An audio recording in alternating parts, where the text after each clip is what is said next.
Voilà.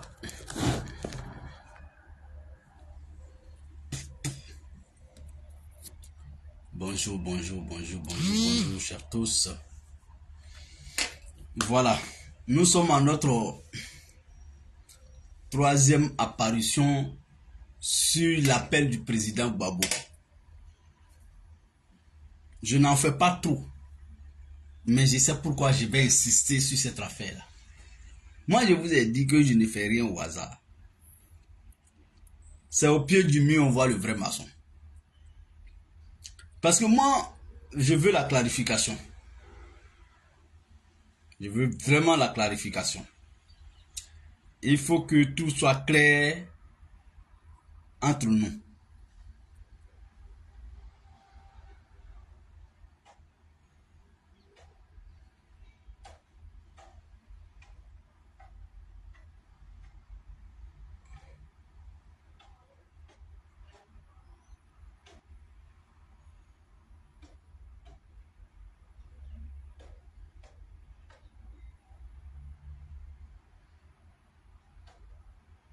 Il faut que tout soit clair et maintenant.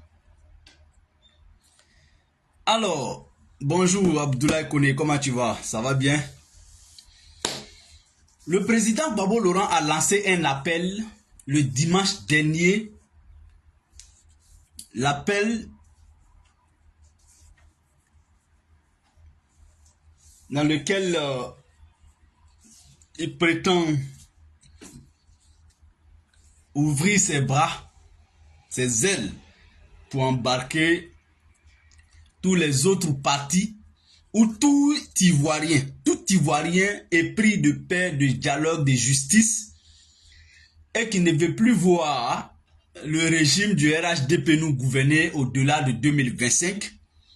Alors, M. Laurent Gbagbo, président de PPACI, demande aux autres partis de l'opposition ivoirienne, de la société civile, de tous les Ivoiriens,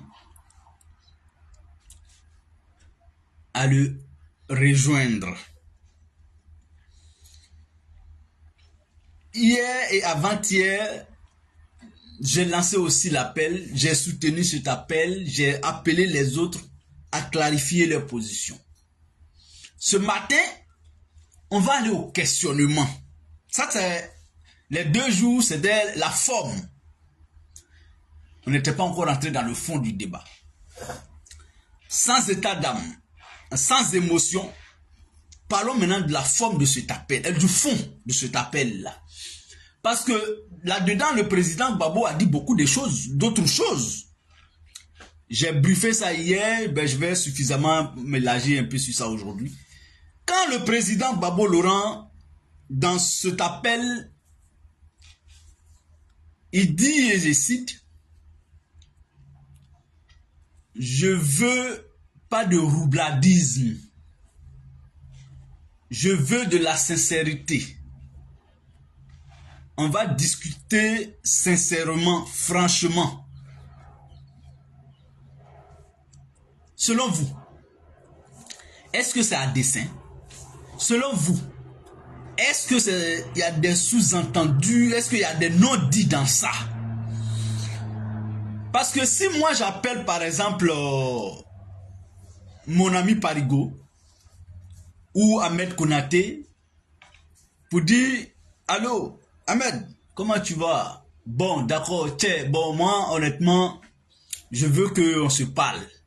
Mais vraiment, cette fois-ci, je veux que nos échanges soient sincères. » J'analyse simplement, hein, je parle d'un principe de vie. Est-ce que selon vous, quand j'ajoute ça, cette expression, quand j'ajoute ces adverbes sincèrement et tout ça dessus, est-ce que quelque part, il n'y a pas de précédent? S'il devrait avoir des précédents, ça serait donc à quel niveau? Il faut qu'on se parle.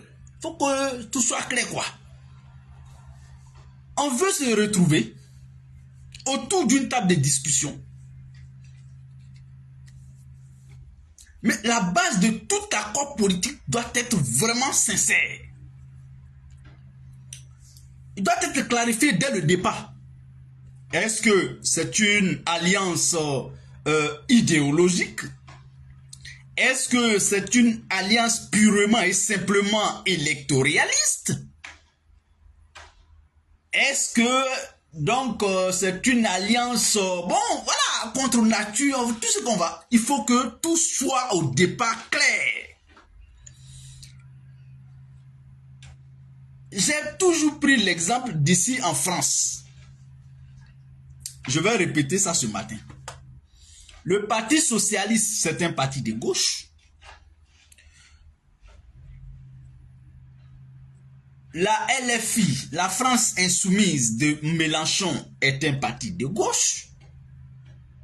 Les écologistes. Mais eux là, on va dire que d'une manière ou d'une autre manière, ils partagent à peu près, quelque part, ils ont en commun quelque chose. C'est-à-dire du centre jusqu'à la gauche, jusqu'à l'extrême gauche, ils ont un brin de rapport qui les lie. Pas suffisamment. Donc eux là, à mon avis, eux pour se retrouver, c'est pourquoi en une semaine ils se sont retrouvés dans une coalition rapidement, à but électoraliste. Mais c'est comme entre un ami, entre deux amis et deux frères ou deux demi-frères. Si on doit vite se retrouver autour d'un intérêt commun, rapidement, ça sera encore plus facile dans la fraternité que dans l'amitié. Nul n'ignore que on est amis. L'ami n'est pas forcément celui qui est de la même famille que toi. Mais dès lors que tu partages le même lien de sang avec quelqu'un, il y a des choses déjà naturellement que vous partagez. C'est ça aussi en politique.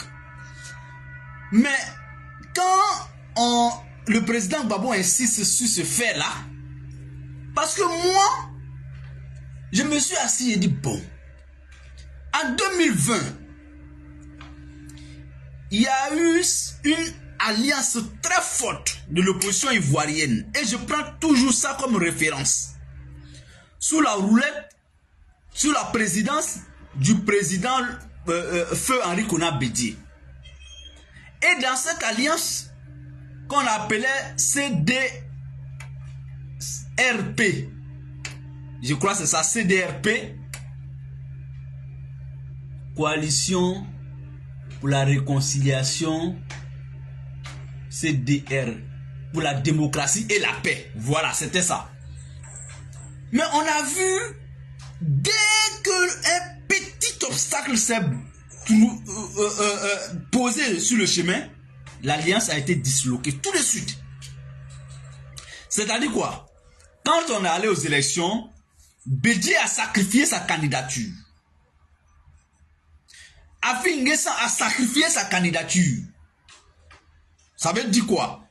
Ils ont dit, bon, bien que le Conseil constitutionnel ait validé notre candidature, nous, on va boycotter, on ne va pas aux élections. D'accord? Mais quand on a décidé de s'unir, de parler à tout le monde, on n'exclut pas parce que tel est insignifiant. C'était le cas de Kwadjo Konan Bertin en 2020.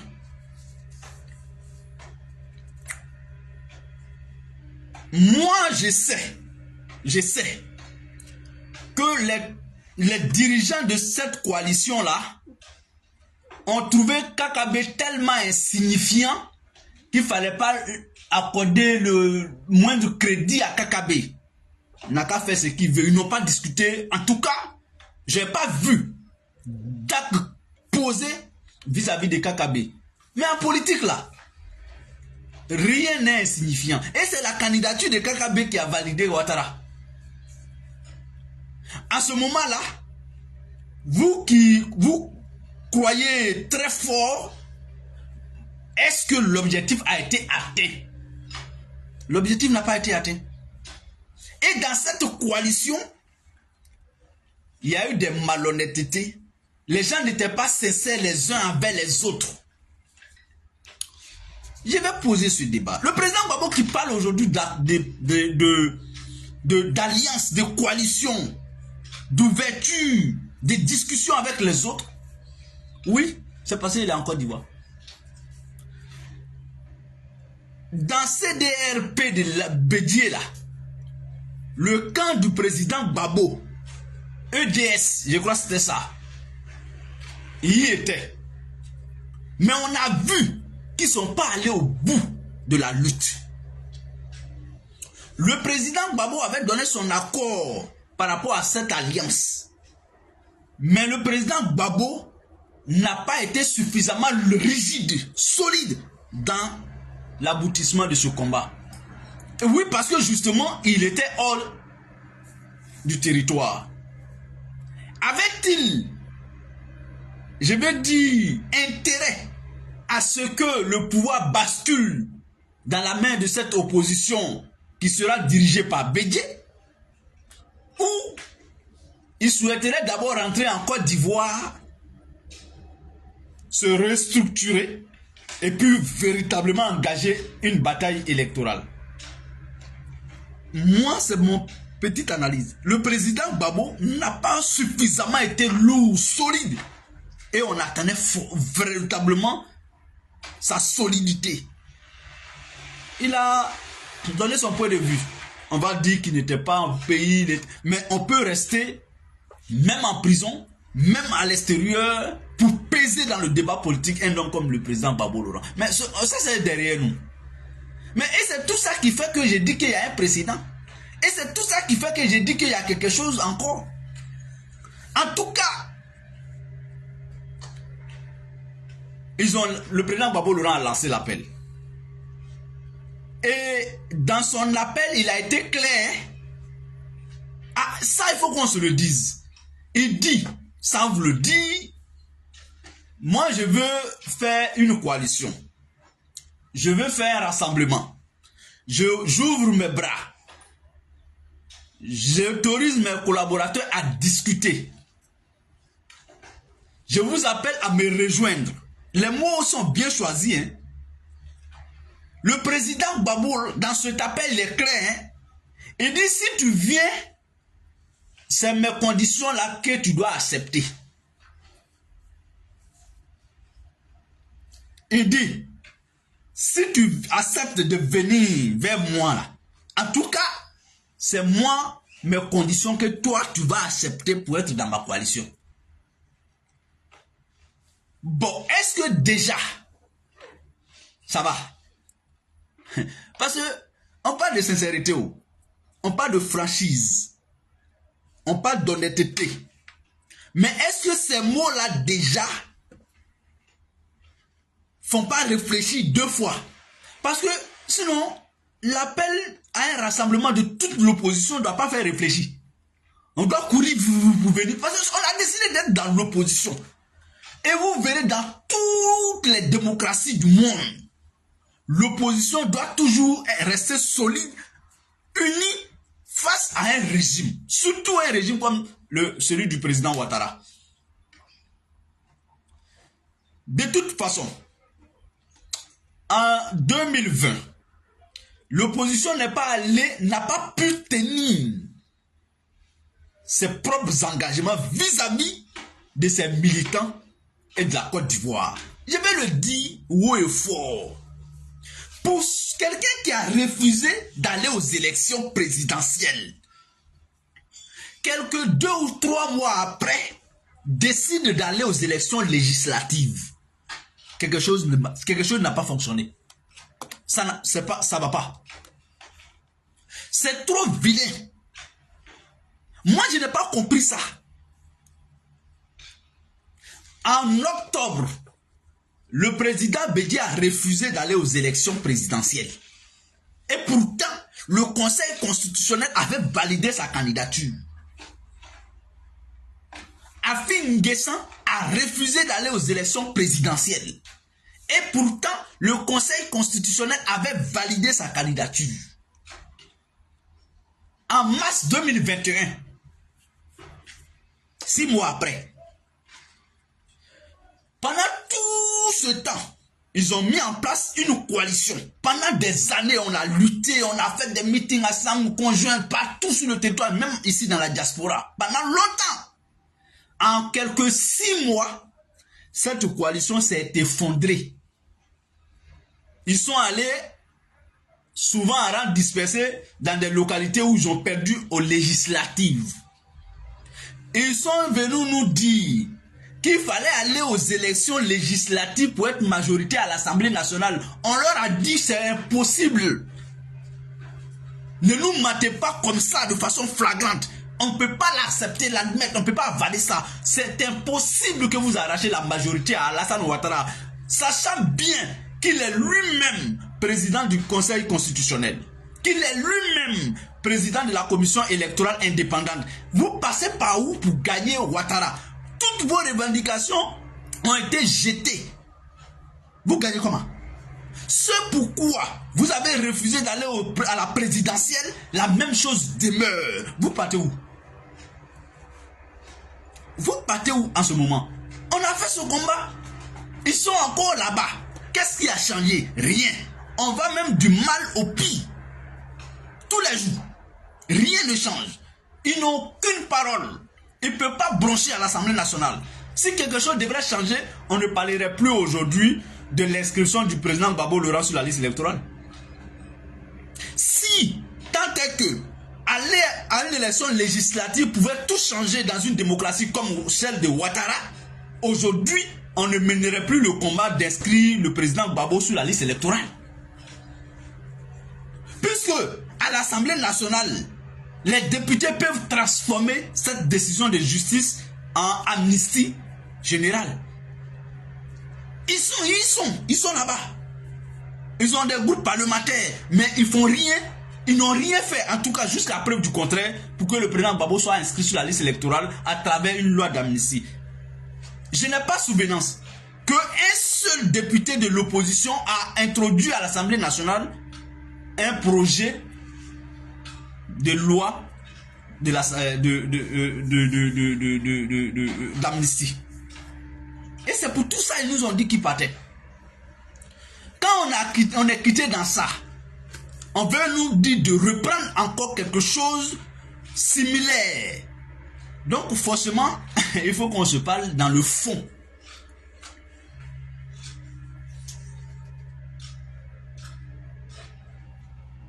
Il faut qu'on discute de tout ça.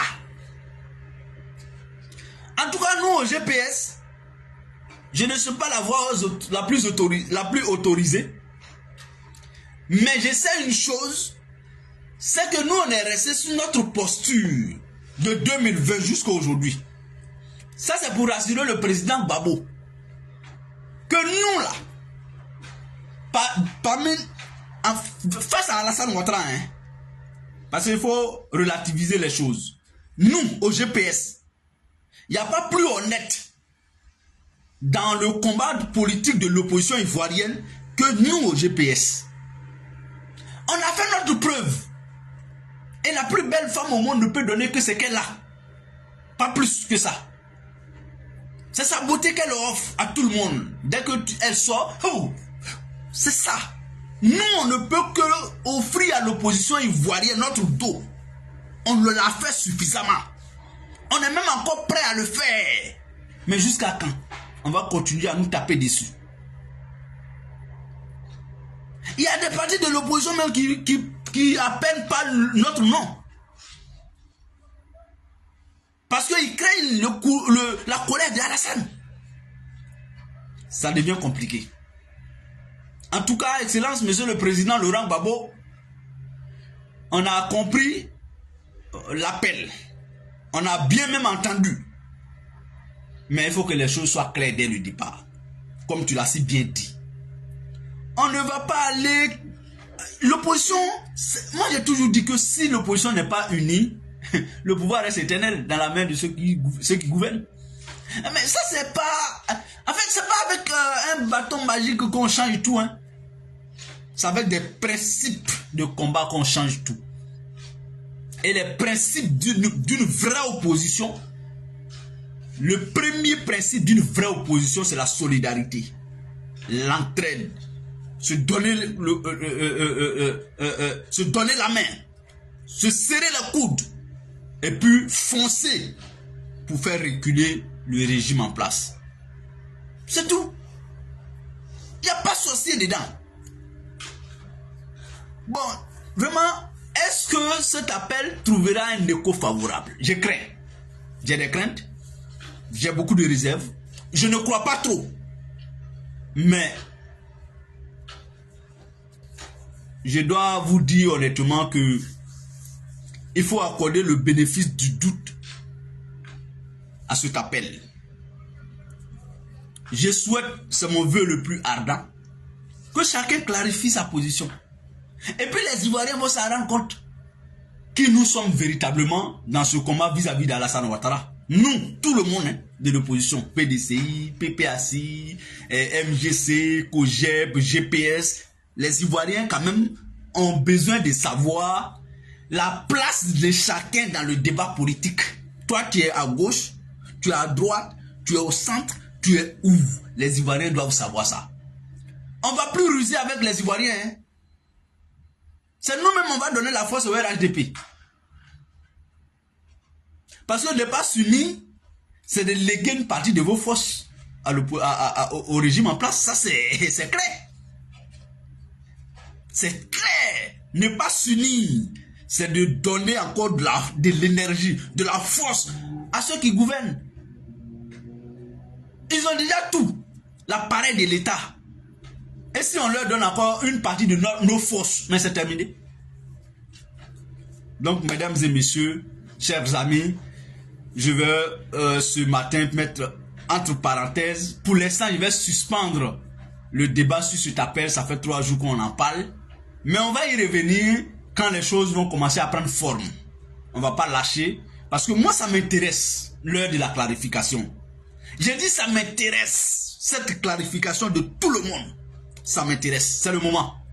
Parce qu'on nous a suffisamment tapé dessus. Lui là n'aime pas Gbagbo. C'est lui là qui aime Gbagbo. C'est l'heure de la clarification qui est arrivée. Merci mesdames et messieurs, chers amis. En tout cas, on se retrouvera, Inch'Allah, demain, à la même heure, avec les mêmes énergies. Merci et portez-vous bien.